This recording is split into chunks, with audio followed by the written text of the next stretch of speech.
Welcome to Plant Your Seed. I'm your host, Fred Ferris. On each episode, we share stories of how ordinary people have transformed their lives. Each story is compassionate, each story is authentic, and each story is a transformation. Here are the stories of the people who are changing our world by transitioning to a plant-based diet. Today on Plant Your Seed, joining us from upstate New York, we have Kathy Stevens. Kathy is the founder of Catskill Animal Sanctuary, where her love of teaching, her belief that education has the power to transform, and her love of animals all come together. Welcome, Kathy. Thanks, Fred. Excited to be with you and your audience. Thanks for being here on Plant Your Seed. One of the things that always interests me is how and why people do things. Can you tell us what inspired you to start Catskill Animal Sanctuary? I had grown up on a farm, and even though it was a horse farm, a thoroughbred breeding and training farm, we had a number of other animals. And so from the get-go, I had a deep affinity for all kinds of animals. And then when I moved to Boston to go to grad school and became a high school English teacher. And at the end of my 10th year teaching, I was offered the principalship of a new charter school opening in Boston. But it was a media and technology high school. And to say that that's not my thing is maybe the understatement of the century. Just not, had it been a school for social justice or a school for the arts, I literally might still be there today, but it wasn't the right fit.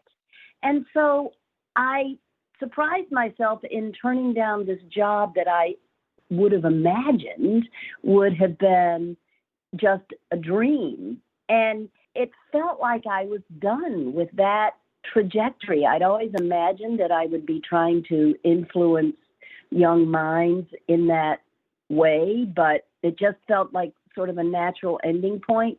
And so I took a little time off, a couple months, and landed on what became my next step. And creating a sanctuary was a way to combine my two greatest passions, my love for teaching and learning and my love for animals. So we founded Catskill Animal Sanctuary, and it became truly a teaching sanctuary. So that's the short story. What was it about starting an animal sanctuary that resonated with you? I've always believed that a few things. One, that good education, like you remember these, you think back to these extraordinary teachers, a handful that we've had, if we're lucky, in our lives, and realize that they are more than subject matter experts, but that they also somehow inspire us to become better people. And so I start from the belief, all that we do here starts from the belief that nobody is intending to harm when we eat. We're just trying to feed ourselves, and we've grown up in a culture that has us believe we have to eat animals. So we try, what I wanted to do, and what we still do 21 years later, is come from a place of absolute non-judgment. Nobody's being intentionally cruel. Nobody is intending to harm, and the belief that people will change, that they will find a way to align their behaviors with their values if the information is presented in a loving and non-judgmental way, and you allow the animals, who are our very best ambassadors, to do what they do best. So that's why I wanted to begin this endeavor. This is very much a social change endeavor for us.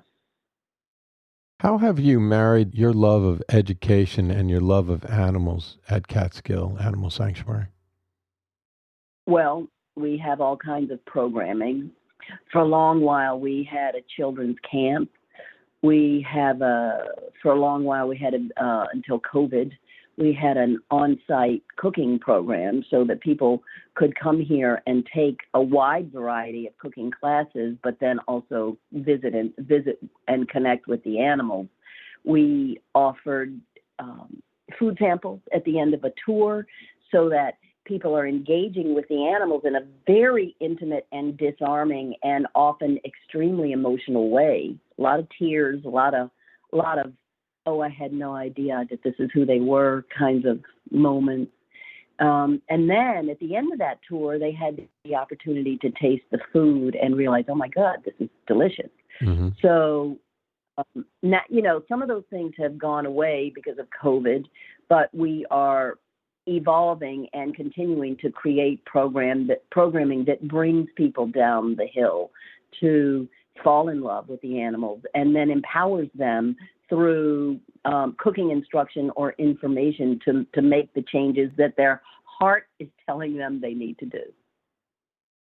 How do you start learning how to run an animal sanctuary? Oh, good Lord. I've never been asked that question, Fred. That is an interesting and great question. There are, the ways to start are as different as each individual who does start one. But today, what didn't exist 21 years ago. There's a wonderful organization called the Open Sanctuary Project, and it is both an online document and a hard copy that can be ordered that has collected best practices in every aspect of running a sanctuary, from board governance to fundraising to animal care policies to educational programming in a single document. And so that's a tremendous resource for people considering doing this work. But for those of us who and sanctuaries are much better now than we were 20 years ago at networking and being a resource to each other and particularly to people who are just starting out. Mm-hmm. But 20 years ago when we got started, it was just sort of one step at a time. I had the advantage of knowing having a background with animals and a background with teaching. And so the program design was not difficult, but, there's no way to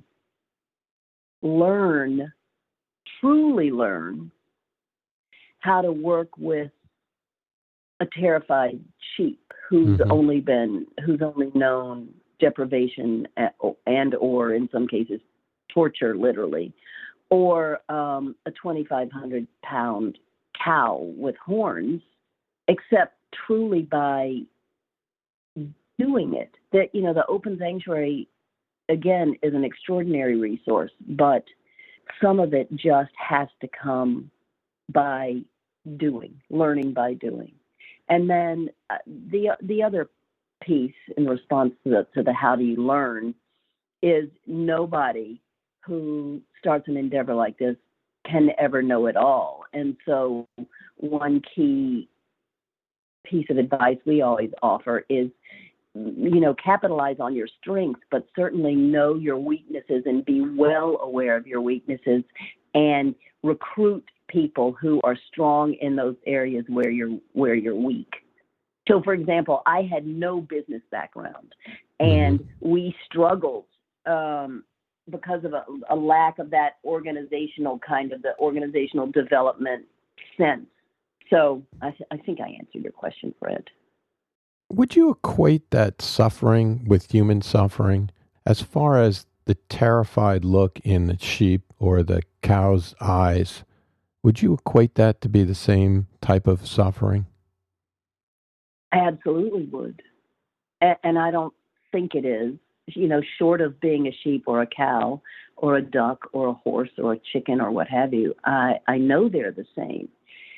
We have an expression here that we use all the time that guides how we engage with the animals, and it's my version of a sentiment that's been around for a long, long time, and it's in the ways that truly matter. We're all the same. Mm-hmm. Every one of us, regardless of our species, is very much an individual. Any 10 chickens are as individual as any 10 children. We all have rich emotional lives. We all want our lives. We all experience pain, fear, and suffering. And for those who say to equate the emotions of animals with the emotions of humans is anthropomorphic, are people who either don't know animals and are unwilling to truly know animals, or people who are defending a point of view because they're invested in that different point of view. What is your favorite part of your work? Oh my goodness. Welcoming terrified animals and saying with everything that we have, you're safe, you're loved, you matter, and then watching their transformation. It's extraordinary. And the second favorite part is connecting good people, kind people. You know, jerks don't come down our driveway for the most part. Right? Good-hearted people are the people who come down our driveway. And to be able to take them by the hand, metaphorically or sometimes literally, and help them see and feel who these animals are, and then watch them weep, or not weep, but just be silent. And then often at the end of the tour say something like, I get it now. Tell me what to do. Is an amazing privilege. Those are my two favorite parts of the job. How does that make you feel? It makes me feel privileged to be able to do work like this. And it fills me with the deepest level of satisfaction. What has been your biggest challenge in running your sanctuary? My biggest challenge. Finding the right team of people. Lots of people who are attracted to this work are broken. They're psychologically broken people, and they just want to surround themselves with animals. And they want the animals to help them. And we have learned over the years that this work ain't for the faint of heart. It is tough work.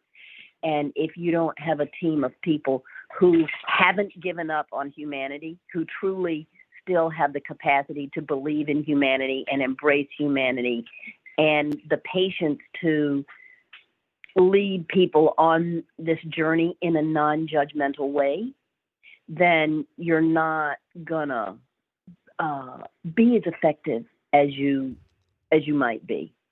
Angry vegans don't work in my book, and neither does a dysfunctional staff. And I'm happy to say that we've got a team now of 30 people, and I am not exaggerating when I say we have 30 exceptional people.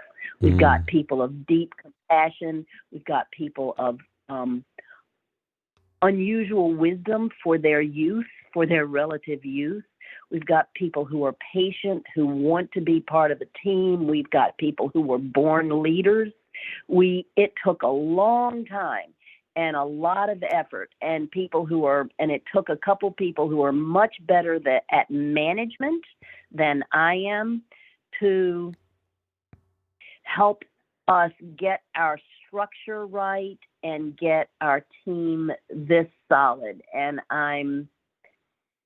we're in a really good place. But that has been the challenge, finding and keeping the right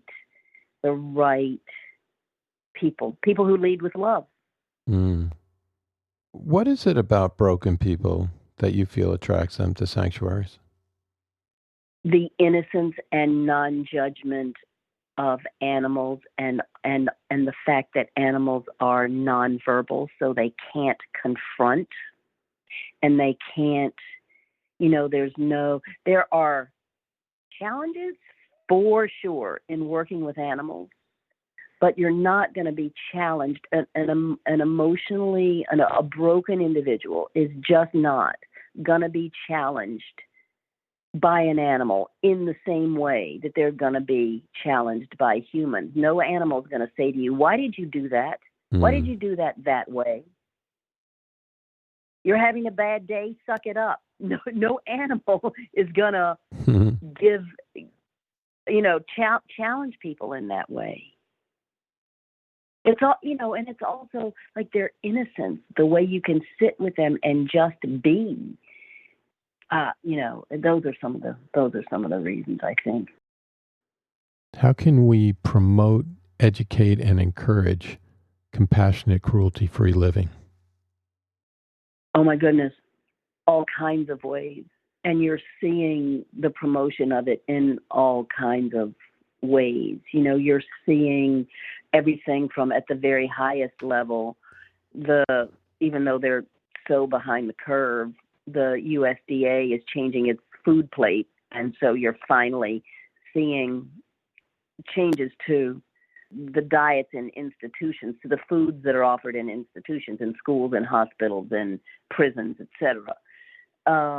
That's happening way too slowly because of the influence, of course, of lobbyists, and big business that profits from animal ag. Mm-hmm. But then you're seeing it with the rise of documentaries. You're seeing it with the requirement of humane education curriculum. You're seeing it in just Google vegan chef. Good Lord, there are hundreds of them. So I think veganism was a bizarre concept 20 years ago. People didn't know how to say the word, and they didn't know what it meant. And to some degree, that's still true. But even in the more conservative pockets of our country, it's not a freak thing anymore. It's rapidly moving into the mainstream, and so I think there's so many ways to promote it, whether it's as non-threatening as taking a friend to a vegan restaurant versus working as a teacher to actively make it part of your curriculum, to making it, I'm speaking at a church service on Sunday. Good Lord, that wasn't happening 20 years ago. So, it's seeping into the culture in innumerable ways. I mean, just look at just look at how different our grocery stores look and how different the product offerings are. But I think the question now is, how do we escalate, because we're running out of time to get there. As a former teacher, do you feel that we should show documentaries in schools, vegan documentaries? I think I wouldn't answer that with a yes or a no. I think that the more we can expose, these are industries that don't want to be exposed for obvious reasons. The more we can expose people at a younger age to the truth, no matter how we do it, because if you're showing documentaries, you got to do age-appropriate documentaries. Correct. Then the better. There are a variety of ways to do it. You can have sanctuary people visit your schools. You can take your class on a virtual visit. We offer virtual visits, and we've got thousands of children who visit us and visit the animals via a virtual experience. So I don't think it's as straightforward as yes or no. I know there's some and I know there's some life-changing documentaries out there. And I would say that as part of for older kids, as part of a social justice curriculum or an environmental curriculum, heck yeah. As long as I'm speaking as a teacher now, as long as it's part of a curriculum that's building toward creating true awareness and not simply being shown for shock value. You've got to make it, if you're doing it, then you've got to have it as part of a larger package that's educationally sound. Right. That's what the teacher says. Yeah. What is the reason that people have become so removed from farm animals? Oh, it's by design. you can't see them. You can't see them. They're in these massive warehouses or on giant feedlots in the middle of nowhere. I mean, it's very much by design that we aren't connected to them. The small farmer is less than 1% of all the meat and dairy that are produced. So that they're the rarest exception. Mm-hmm. So, it's not like you drive through your town and you see the farmer milking his cow. We just don't see them. They are invisible. And so that's why we've become disconnected as we become more and more urban and more, and these factory farms have caused the death of the small farm. Not that I'm a fan of the small agricultural farm, of the small animal farm either, Mm-hmm. but if you say to me as a cow or a pig, you've only got two choices. If you say to me as a human, I'm going to kill you in a few months, do you want to live this kind of life on a farm, roaming around in a pasture, or this kind of life in a tiny crate in a windowless building, breathing in the ammonia from your urine and feces? I'm going to pick A, but what I really want is option C. I really want not to be killed. How do we connect the dots for people to understand their cognitive dissonance? Oh gosh, I think there are so many ways, and I think in some cases you just have to walk away because people have to want to face that dissonance and not keep their heads in the sand. But for people if people are open and willing, Fred, I think there is so much information readily available. Not only are there sanctuaries, not only are there documentaries, not only are there tons of restaurants, not only are there vegan doctors, not only is there so much information on YouTube about the stuff, headlines in the news about climate change, and it's linked to agriculture. There's so much information readily available that I am pretty close to believing that the people who are still completely unaware are people who don't really experience the cognitive dissonance because they're just in denial. They are absolutely in denial. They don't feel the dissonance because they're not allowing themselves to see anything. So, if people are sort of open and willing to use whatever metaphor you want, look behind the veil, begin to peel the onion, then if we are in their lives, I think it's our job to know them and to know what they're prepared, how deeply they're prepared to go in a given moment, how much they can see. But it's also more urgent than ever to circle back for a minute. So I don't know how we can do it. I don't know. But I do think in terms of the question, there are two categories of people. There are people who truly are starting to feel that discomfort, right? And there are people who are still unwilling to know anything at all. And you approach those two people differently, I believe. Catskill Animal Sanctuary has saved more than 5,000 non-human individuals through direct rescue. How does that make you feel? Oh, it makes me feel good. We love them. People don't. Sanctuary people understand this, and people who have sanctuaries in their lives, they're members or sponsors, or they visit on weekends, or they volunteer, whatever. They know this.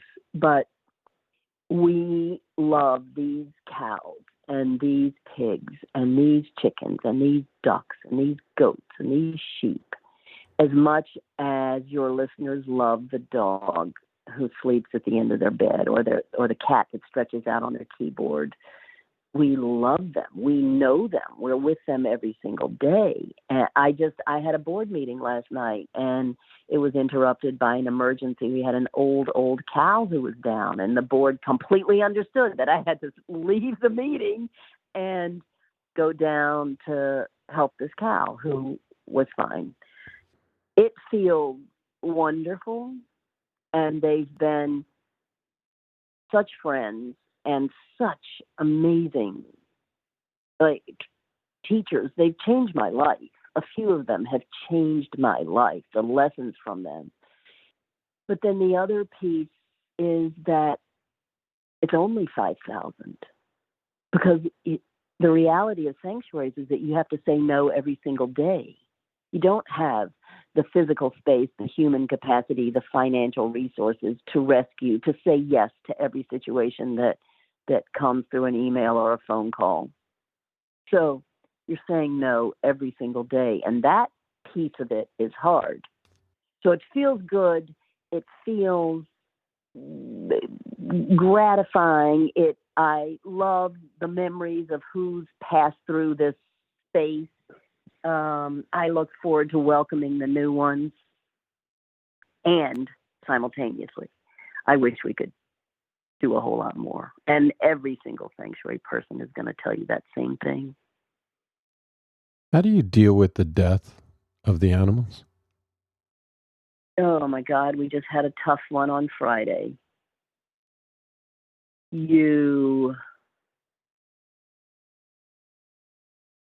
I would say, I think this is true for most people here. Certainly it's harder when you are just here and just experiencing it. But you get good at a few things. You watch the animal, and the job is, your final act of love is to help them on when it's time. You gather your strength to be fully present for that animal, calm, still. And then if you need to fall apart, you fall apart after the animal is gone. But for the most part, we've learned to view euthanasia as our final gift when an animal's lost his or her quality of life, and to see those moments somehow as profoundly important and beautiful. And to a person, we have learned to be strong in the moment, and to, sort of let the grief flow through you, to keep your channel kind of open, and then kind of move on quickly, remembering, holding on to the memories, and looking forward to when the ashes come back and you can have a little ceremony or whatever it is that we're going to do for a particular animal. That's how we do it. Because here's the thing, Fred. You can't be less than your best, because you've still got hundreds of others who need you just as much. Do you have a favorite type of animal? No. I don't.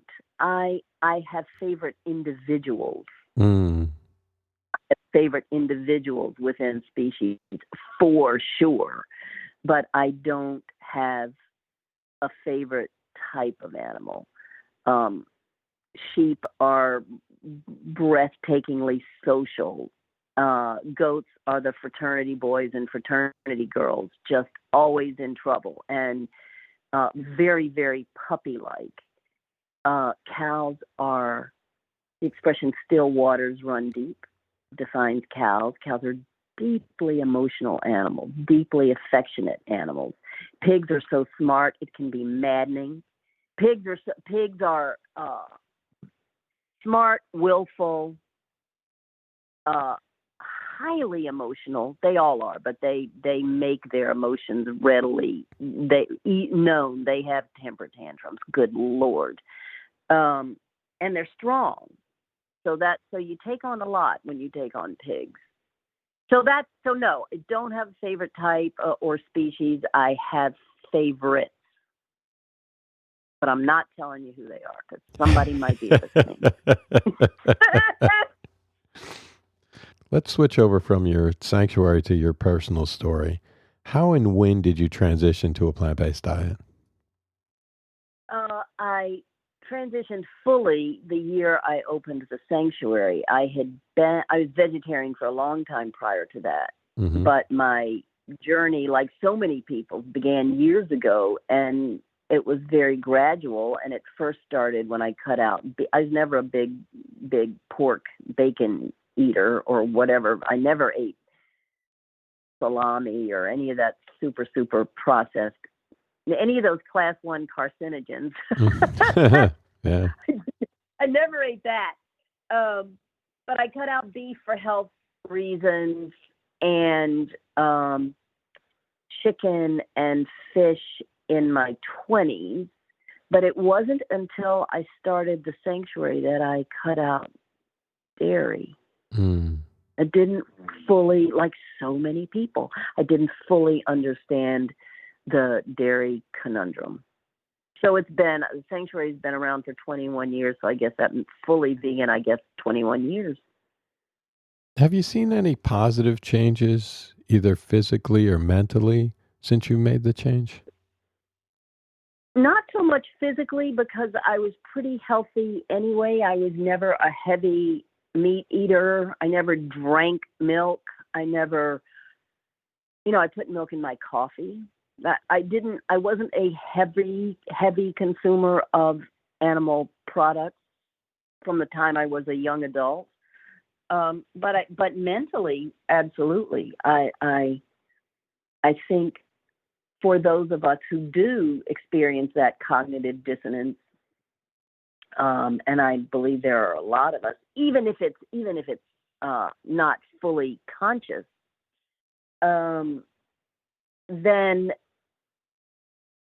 going vegan made me feel sort of lighter and just kind of lined up properly. It feels good to if you consider yourself a kind person, if you try to organize your life around values like kindness and compassion and mercy, when you realize that unintentionally your lifestyle contradicts those values or is in conflict with those values, then aligning the two feels wonderful. It feels like a weight has been lifted off the psyche. It feels good. It feels affirming. It feels like love. Love is a good thing. What is one thing that's really exciting you right now in your life? In my life? In my whole life? Yeah. Oh my God. In my whole life, I'm looking at a space of only a few more years as the head of this organization. And while it sounds odd maybe to say that I'm excited about that, I've been working since I was 15. I'm 64. There are other things I want to do and experience, and to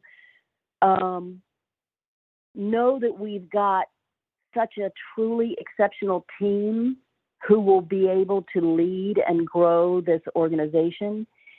That absolutely is the most important thing I will do in my life, is an extraordinary feeling. So I am excited about that. I'm excited about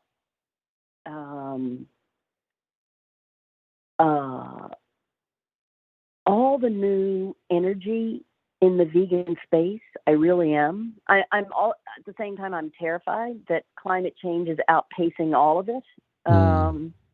But I think that we've reached a point where change is going to start to happen quickly, and I'm interested to see if it happens quickly enough how that's going to play out. So I'm excited about that. I'm excited that it's summer and I can do all the things I love, like bike and hike and take my dogs for a walk and kayak and have people over to eat good grilled vegan food. Those are some of the things. I'm excited that my fingers are crossed because this is not certain, but I'm excited that we another rescue, a fairly significant rescue, is around the corner. I'm excited that we have our annual virtual fundraiser that's always so much fun, and it's a collaboration of sanctuaries around the world. It's called the Goat Games, and it's a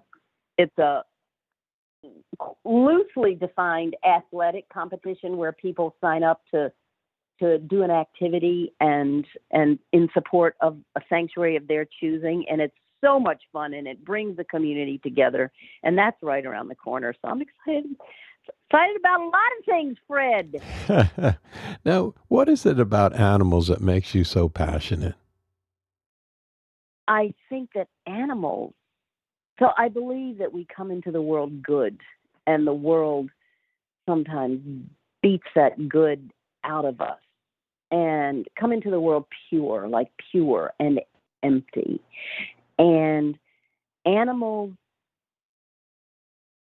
retain so much innocence, and they are so resilient, and they are so willing to come from horror and size a new situation up and say, oh, this is a very different experience.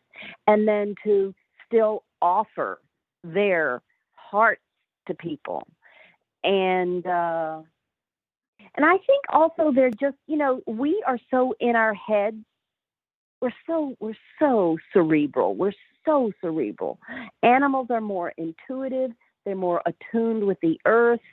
And that just, with somebody who really could live in a treehouse for the rest of her life, that really speaks to me. Now, is there a cookbook, book, or a documentary that you have gifted or recommended to someone transitioning to a plant-based diet? Oh, I've recommended so many. There are so many documentaries. Where do you begin with those? They range from the hardest of the hardcore Earthlings and Dominion to the ones with a softer touch, the ones that are based on health or that, based on health, improving your health or improving your athletic performance. There are just dozens out there. Cookbooks, we recommend our cookbook. I've probably given 50 of our cookbooks away. It's not only is it a good cookbook because our chef is extraordinary, but it includes stories of the animals that I wrote. And so in that way it's quite unique because not only can you find 125 recipes, accessible recipes, but you can, you're moving through this book and then you read a story that reminds you, oh, so this is why I'm reading this cookbook, because that cow sounds pretty awesome, or that chicken sounds pretty amazing. So, there are tons of good cookbooks. But our cookbook is one of them. Now, finally, can you give me one word to describe how you felt before you became vegan and one word to describe how you feel now that you are vegan?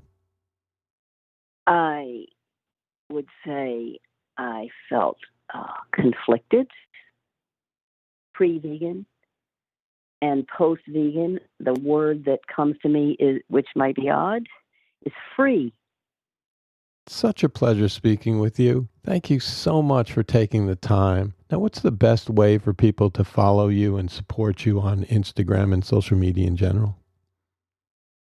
You can find all our social media channels by going to our website where the Goat Games are coming up August 12th to 15th. But on the website you can find all our social media channels, which are the usual: Facebook, Instagram, TikTok, Twitter. We've got a YouTube channel with thousands of videos. Just go to the website, which is casanctuary.org. Don't forget about your cookbook. Yeah, our cookbook is there. You can get our cookbook there. You can get my books there. That's sort of a one-stop shop for people. Sign up for tours, register for a virtual sanctuary. Everything everything we've been talking about, you can access through our website. Thanks again, Kathy, for being on Plant Your Seed. Oh, it's a pleasure, Fred. I've been doing this for 22 years, 21 years, and you've asked several questions that I have never been asked in my life. So good job. Hope you are inspired by this story, and remember, it's never too late to plant your seed. Links to everything we talked about on the podcast can be found on Instagram at plant.yourseed in the show notes tab in the bio. If you enjoyed the show, remember to leave us a review, and until next time, thank you for listening.